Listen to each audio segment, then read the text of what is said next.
Magandang araw mga ka-brothers Luzon, Visayas at Mindanao, lalo na sa ating mga kaibigan dyan sa abroad, mga OFW. Kamusta po kayo?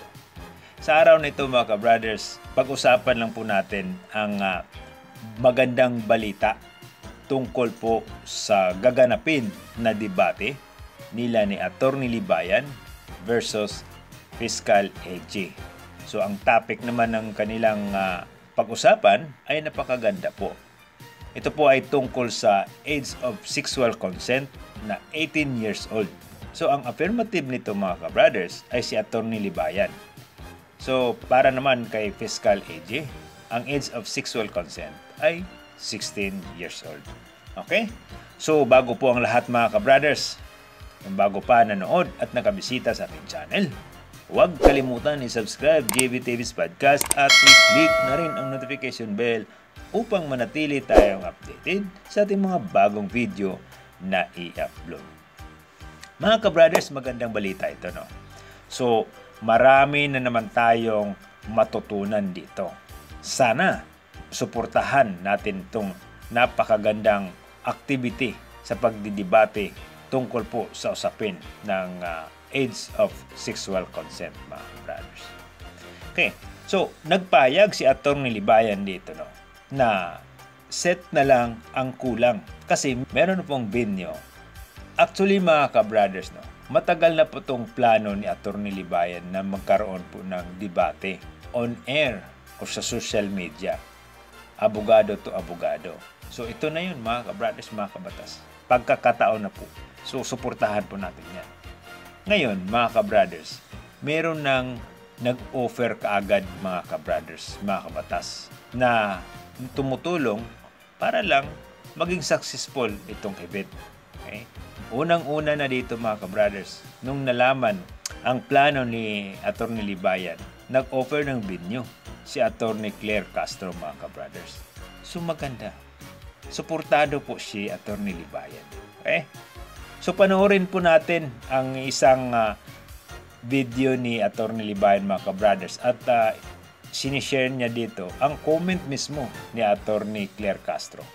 Okay? Mga kabatas natin, may nagtanong. Sabi niya, Atty. Claire, pwede daw po ba kayo maging moderator sa gagawing friendly debate ni Atty. Libayan and Fiscal AG about sa age of sexual consent? Pwede daw po ba sa channel nyo or channel ni Fiscal? Papayag daw po ba kayo maging moderator? Sabi ng mga viewers. Sabi niya, yes, pwede naman natin i-mainstream sa RMN DZXL 558. Opo, Attorney. Wow! Galing! So, pumayag si Atty. Claire Castro regarding dito na sila po ang mag-hook up sa debate ni Atty. Libayan versus Fiscal AG. I-live nyo po para marami maliwanagan. Madami kasi nalilito sa 16 or 18 tapos kayo po ang moderator. Screenshot ko po, message nyo, i-post ko sa Batas Community ni Atty. Libayan. Thanks, Atty. Claire. So yan mga kabatas natin, isa sa mga updates. Ngayon, ang dami kasing ang daming loko-loko na naman na nagdi-derail nitong maganda nga na mangyayari na ito, na parang pinapalabas nila na hindi daw ako pumayag at ang dami ko daw kondisyon.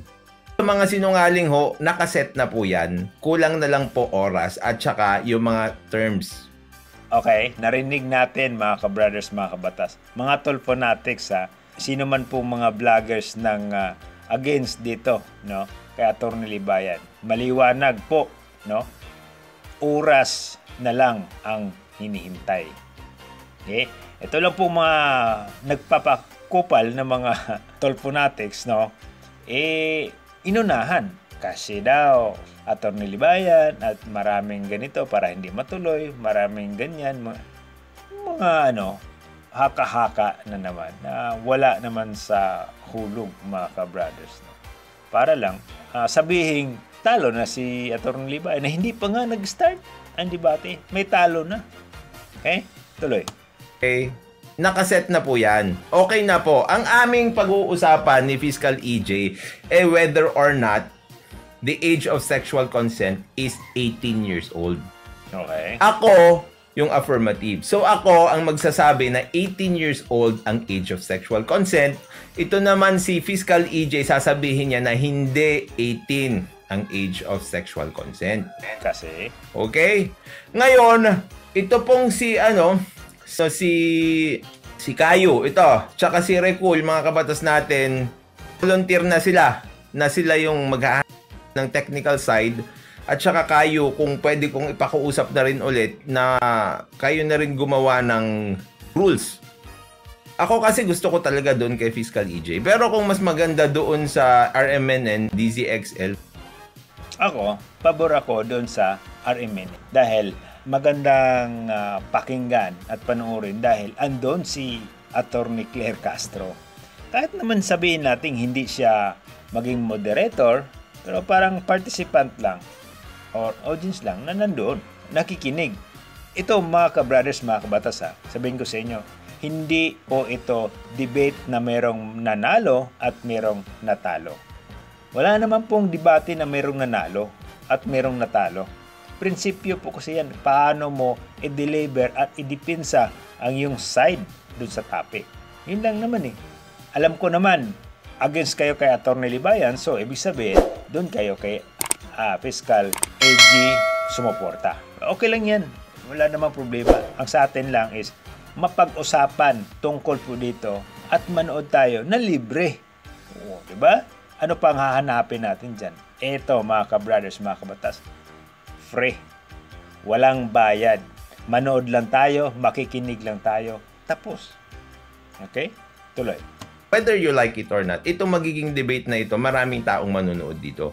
So, we also want to feature it in the proper channels. Tandaan nyo, si Fiscal EJ, mahal yung oras niyan. Ako rin, syempre, abogado rin ako eh.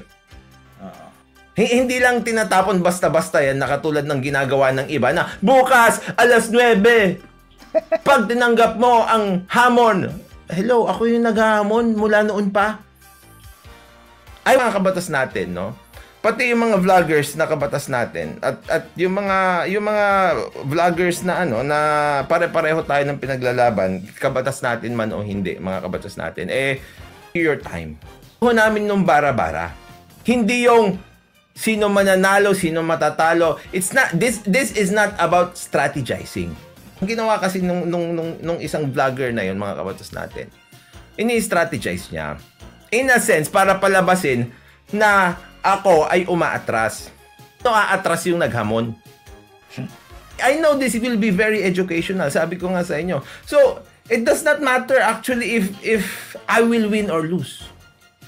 Correct. Isipin nyo, dalawang abogado yung magdedebate tapos gusto nyo parang suntukan lang, hamunan lang ng 5 years old. Mga ka-brothers, mga kabatas, meron kasing nag-interrupt nito, yung mga Tulfonatics vloggers, no? Na ito po daw si Attorney Libayan ay wala ng laban regarding dito. Kaya sinasabi ko, pag debate, walang nanalo at walang natalo. Dahil wala naman tayo sa korte para merong judge na magbigay ng opinion at hukom. Hindi katulad ni Melo Yap. Hindi pa nga nag-umpisa, daldal ng daldal na hindi sila papayag ay walang matatalo. Okay? Panoorin natin nga yung video ni Attorney Melo Yap. Tingnan natin. Attorney Libayan, hindi pa nilalampaso ni Fiscal EJ. Gusto na agad makipagkaibigan kay Fiscal at palusot in advance. Hindi tayo papayag nung guys yung after ng debate nakatingala lang tayo. Kasi ang gusto nilang mangyari, after ng debate walang talo, walang panalo. Hindi po. Ano gagawin nyo? Diba? Mag-ingay. Okay? Mag-ingay doon sa channel nyo o sa comment section na si ganito ay panalo, si ganito ay talo. Parang ganon, no? O nilampaso si Attorney Libayan. Parang ganon. Attorney Melo Yap. Diba? Gamitin din yung utak minsan. Paano nangyari doon? Walang talo, walang panalo. Nagkape? Debate nga eh. O sige nga, maghanap ka nga ng debate dyan. Sa plaza, religious, sa presidential, o sinong nanalo? Meron ba? Wala pa akong nakitang o narinig na debate na merong tinanghal na nanalo or may tinanghal na panalo. Tulfonatics, pagsabihan nyo nga itong abogado nyo, ika-12 abogado ni Tulfo. Pagsabihan nyo nga yan. Okay? So, tuloy tayo mga ka-brothers, no? Ipakita ko sa inyo ang comment ni Atty. Claire regarding dito sa discussion ng debate ni Atty. Libayan. Sabi ni Atty. Claire, with you and Fiscal EJ around, it will never be walang kwenta. Sabi. Well, yun nga, pero Atty. Claire, syempre gusto pa rin naman kasi naming gawing sulit. Yun. Well, matagal na rin inaantay ng mga tao ito eh. And we can make a template. Pag may template na tayo, then let's make regular debates tungkol sa mga issues dito sa Pilipinas. Pwede diba? yung iba, mga vlogger. Maganda. Kahit hindi abogado sa susunod. Correct. Okay? So, yun po mga ka-brothers, no? So, sana po, suportahan po natin ang kanilang layunin, mga ka-brothers, mga kabatas. Kung maganda ang resulta nito, siguro, may mga tumutulong na rin para ma-organize ito ng mabuti. No? So, magtawag na sila ng vlogger to vlogger. Diba? Maganda yan, diba? Okay, pag-debate, basta malay natin, diba? Marami tayong matutunan nito, mga ka-brothers. Okay, so ito lang po muna, mga ka-brothers, ang ating ibahagi sa araw na ito. No? Luzon, Visayas at Mindanao, mag-ingat po tayo palagi. At Diyos.